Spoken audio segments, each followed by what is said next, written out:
Orion T വിയുടെ പഠനം പാൽപ്പായസം തുടരുന്നു. പ്രിയ കൂട്ടുകാരെ, ഒറിയോൺ ടി വി പഠനം പാൽപ്പായസം മാനം നോക്കാം രണ്ടാം ഭാഗം ചൊവ്വ വിശേഷങ്ങളിലൂടെ അവതരിപ്പിക്കുന്നത് എം ടോമി. ചൊവ്വ ഇപ്പോൾ സന്ധ്യാസമയത്ത് ആകാശത്ത് ചമന്ന നിറത്തിൽ കാണുന്ന ഗ്രഹമാണ്. മീനം രാശിയിലാണ് ഈ മാസം ചൊവ്വ കാണുക. ചൊവ്വ ചുവന്ന ഗ്രഹമെന്നാണ് അറിയപ്പെടുന്നത്. ചുവപ്പ് നിറത്തിന് കാരണം ഉപരിതലത്തിലെ അയൺ ഓക്സൈഡിന്റെ സാന്നിധ്യം. അയൺ ഓക്സൈഡ് ചുവപ്പ് നിറമായതുകൊണ്ട് അതിൽ പതിക്കുന്ന പ്രകാശം ചുവന്ന പ്രകാശത്തെ മാത്രം പ്രതിഫലിപ്പിക്കുന്നു. ഈ പ്രകാശം നമ്മുടെ കണ്ണിലെത്തുമ്പോഴാണ് ചൊവ്വയെ നമ്മൾ ചുവന്ന നിറത്തിൽ കാണുന്നത്. എന്നാൽ പണ്ടുകാലത്ത് മനുഷ്യർ ആകാശത്ത് ചുവന്ന ചൊവ്വയെ കണ്ടപ്പോൾ അതൊരു പാപഗ്രഹമായിട്ട് കരുതി.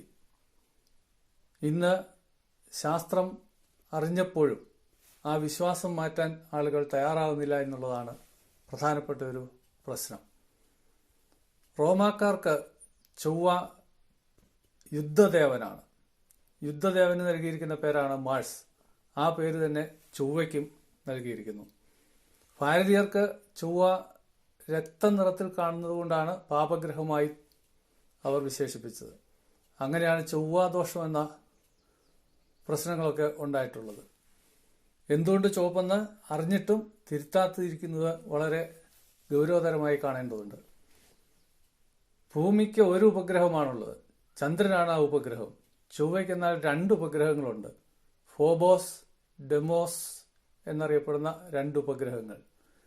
ഈ ഫോബോസിന്റെ ഭ്രമണപഥം ചൊവ്വയുടെ 9350 കിലോമീറ്റർ സമീപത്താണ്. എന്നാൽ ഡെമോസ് 23500 കിലോമീറ്റർ അകലെയാണ്. വലിപ്പം ഫോബോസിന് കൂടുതലാണ്, ഡെമോസിന് കുറവും. 17-ാം നൂറ്റാണ്ടിൽ കെപ്ലറാണ് പ്രവചിച്ചത് ഇവയുടെ സാന്നിധ്യം. കണ്ടെത്തിയത് 1877 അസ്പാഹാൾ എന്ന വാനനിരീക്ഷണം. ഫോബോസ് ഒരു ദിവസം 2 തവണ ഉദിക്കും. എന്നാൽ ഡെമോസ് 5 ദിവസത്തിൽ ഒരിക്കൽ മാത്രമാണ് ഉദിക്കുന്നത്. ഫോബോസ് പടിഞ്ഞാറുദിച്ച് കിഴക്കസ്തമിക്കുന്നു. എന്നാൽ ഡെമോസ് കിഴക്കുദിച്ച് പടിഞ്ഞാറ് അസ്തമിക്കുന്നു. ഫെബോസിന് പൂർണ്ണചന്ദ്രന്റെ പകുതി വലിപ്പമാണുള്ളത്. ഡെമോസ് ഒരു പൊട്ടുപോലെ മാത്രമേ കാണുള്ളൂ, അകലത്തായതുകൊണ്ട്. ചൊവ്വയ്ക്ക് ഭൂമിയുടെ പകുതി വലിപ്പം മാത്രമേ ഉള്ളൂ. ഭൂമിയുടെ വ്യാസം 12756 കിലോമീറ്ററാണ്. ചൊവ്വയുടെ വ്യാസം 6794 കിലോമീറ്റർ.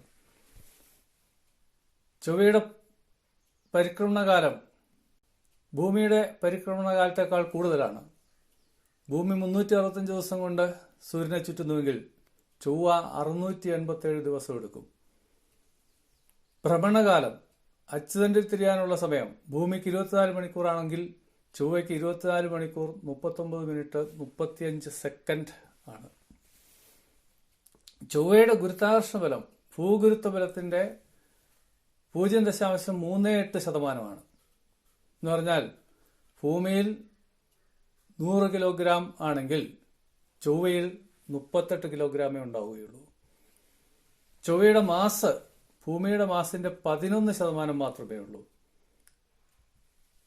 ചൊവ്വയും സൂര്യനും തമ്മിലുള്ള അകലം 20% വ്യത്യാസമുണ്ട്.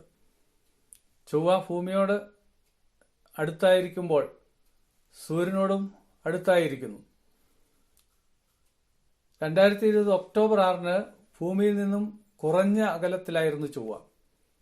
ഇനി ഇങ്ങനെ ഒരു അവസരം വരുന്നത് 2035 സെപ്റ്റംബറിലാണ്. ഇപ്പോൾ ഭൂമിയോടടുത്ത് ചൊവ്വ ഉള്ളതുകൊണ്ട് ചൊവ്വയെ കൂടുതൽ വലുപ്പത്തിൽ നമുക്ക് കാണാൻ സാധിക്കും. ചൊവ്വയ്ക്ക് അന്തരീക്ഷമുണ്ട്. ഈ അന്തരീക്ഷത്തിൽ 3 തരം മേഘങ്ങൾ പ്രത്യക്ഷപ്പെടാറുണ്ട്. പിങ്ക് നിറത്തിൽ പൊടി നിറഞ്ഞ മേഘങ്ങൾ, അതുകൂടാതെ നീലമേഘങ്ങൾ, ഇതിൽ ഐസ് പരലുകളാണ് നിറഞ്ഞിട്ടുണ്ടാവുക. വെളുത്ത മേഘങ്ങൾ, ജലബാഷ്പം അടങ്ങിയ കട്ടി കൂടിയ മേഘങ്ങളാണ് ഈ വെളുത്ത മേഘങ്ങൾ. ചൊവ്വയുടെ ഉപരിതലത്തിൽ മണൽക്കാറ്റുണ്ടാവാറുണ്ട്. മണൽത്തരികൾ അന്തരീക്ഷത്തിൽ 50 കിലോമീറ്റർ വരെ ഉയരും. കാറ്റിന്റെ വേഗത മണിക്കൂറിൽ 150 കിലോമീറ്റർ. ആരംഭം വസന്തകാലത്ത്. ദക്ഷിണാർദ്ധഗോളത്തിലെ നോ അറീസ് ഹെല്ലാസ് എന്ന സ്ഥലത്ത് നിന്നാണ് ആരംഭിക്കുന്നത്. ആഴ്ചകൾ കൊണ്ട് ഈ മണൽ ഗ്രഹത്തെ മൂടും. ചൊവ്വയിലെ ഏറ്റവും ആഴം കൂടിയ തടം ഹെല്ലാസ് ബേസിൻ, ആഴം 4 കിലോമീറ്ററാണ്. ഏറ്റവും ഉയരം കൂടിയ പർവ്വതം ഒളമ്പസ് മോൺസ്, 27 കിലോമീറ്റർ.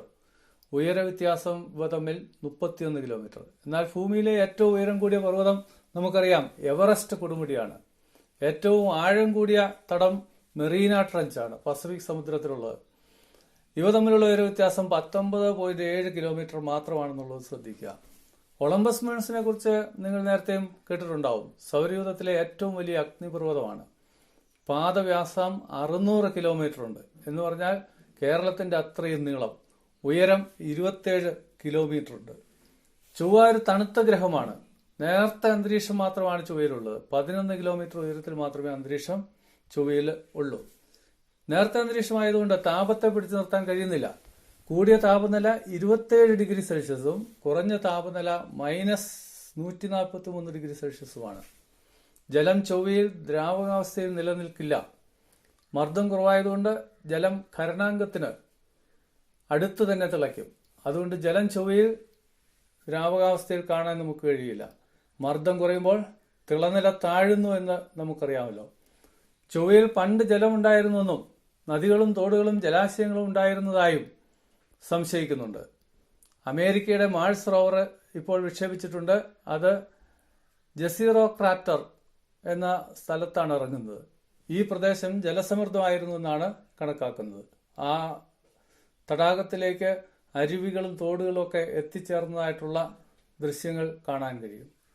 ചൊവ്വയിൽ ജലം ഉണ്ടായിരുന്നു എന്ന് സംശയമുണ്ട് എന്ന് പറഞ്ഞല്ലോ. ഈ സംശയം ദൂരീകരിക്കുന്നതിനാണ് ഇപ്പോൾ ഗവേഷണങ്ങൾ നടക്കുന്നത്. എങ്ങനെ ഈ ജലം അപ്രത്യക്ഷമായി, എന്ന് അപ്രത്യക്ഷമായി? ഉത്തരം കണ്ടെത്താനിരിക്കുന്നതേയുള്ളൂ.